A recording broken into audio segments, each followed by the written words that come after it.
Hello Year 10, welcome to your first revision video. I'll start by apologising for the poor quality. I am doing this at home and I've had to make a makeshift stand for my phone because the visualiser at school did not record my voice.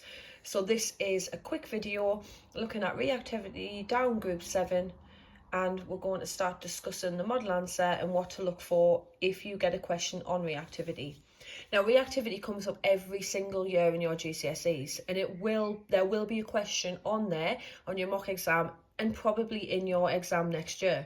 So it's paramount that you learn the model answer and you learn the idea as quickly as possible. Now, the group 7 are the halogens. Reactivity decreases as you go down group 7. It is the opposite of the alkali metals. But this idea of reactivity and why they get less reactive is the same idea. Now, the halogens, as you go down the group, increase in size. If we think back to our periodic table, we know that the group number across the top of the periodic table tells us the number of electrons in the outer shell. Now, students often think that this is the reason that reactivity decreases, because they've got 7 electrons in the outer shell. But all of the halogens have 7 electrons in the outer shell, and reactivity still decreases. Therefore, the group number and the number of electrons in the outer shell cannot be the reason that reactivity decreases, because they all have 7 electrons. Now, as you go down the group, you'll also notice that the period number increases, and the period number tells us the number of shells that atom has. So, for example, fluorine has 2 shells, 7 electrons in the outer shell, so therefore fluorine is in group 7, period 2. Chlorine has 7 electrons in the outer shell, but this has 3 shells, so it's in group 7, but it has 3 shells, so it's in period 3. So this is really important for this idea of reactivity. As you go down the group, you add in an additional shell. Now, the other thing to consider is the fact that we've got a positive nucleus and negative electrons. And when we've talked about positive and negative before in the past, we've talked about an electrostatic force between them. So there is an electrostatic force between the outer electrons and the nucleus. And this plays a part as our atom gets bigger. Now, another thing to consider is group 7 are not atoms. Not single atoms anyway. They are atoms, but they're not singular atoms. They are diatomic molecules, which means that they like to go around in pairs. So as you go down the group, the size of the molecules increase, and so does the size of the individual atoms. And this becomes important for another key principle that we'll look at in another video. Now, as you go down the group, the atom is increasing in size, or the radius of the atom is increasing, or you can simply say they're adding more shells.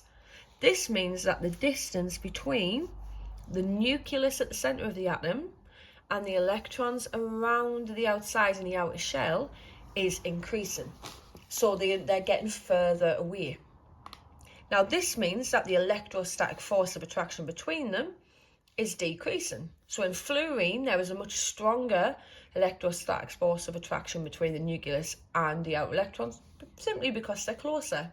In bromine, they're further away because you've got more shells, so the electrostatic force is weaker. Now, another thing to consider that we know from bonding is that nonmetals always gain electrons to become negative ions. So these elements have to gain electrons. So they have to be able to attract an electron. Now, as the atom gets bigger, that force of attraction gets weaker, and therefore bigger atoms, such as bromine, find it harder to gain an electron, and therefore they are less reactive. Fluorine has a much stronger force of attraction. If another element comes along that has an electron that it can transfer to fluorine, then it will do so much easier than it would with bromine. So your model answer for these questions, that's the key principle. As you go down group 7, we're going to state the obvious. So you can see my model answer. Reactivity decreases down group 7. The radius of the atom increases because we've got more shells, or the atom simply gets bigger, or the radius of the atom increases. All of those are worth a mark. This means that the outer electron or outer electrons are or is further from the nucleus. So you can see where this applies to group 1 as well. Okay, in group 7, we'd say outer electrons are, because we're stating 7. In group 1, you would use the same model answer, but you would say the outer electron, because there's only one electron. Now, because the outer electron is further from the nucleus, the electrostatic force of attraction decreases, gets weaker. So you could say weaker within there as well.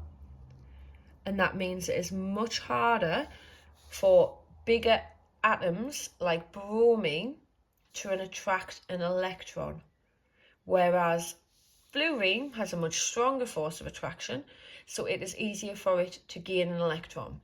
Now, when you get these questions in the exams, the questions either ask you outright, why is bromine less reactive than fluorine? Or why is fluorine more reactive than bromine? Or chlorine, whatever it might be. That is a straightforward question they might ask. A lot of the time they ask you about displacement reactions, so it might say chlorine is able to displace bromine. Explain why. It's the same reason. Chlorine is more reactive because it has a smaller radius, which means the electrostatic force of attraction is stronger, and it finds it easier to gain an electron. Now, the exam question doesn't care whether you write about bromine being bigger or chlorine being smaller. I always stick to talking about bigger atoms because that is easier to explain, and that tends to be where the model answer is. But this model answer is really important for your mocks and for your GCSEs. So it's worth spending a little bit of time going through the concept and thinking about it, but also thinking about the best way that you can grasp this model answer. It was our big question. It was also part of your reteach. So this should, by now, be starting to click. And like I said, you will see a question on your mock exam on the reactivity of Group 7 elements.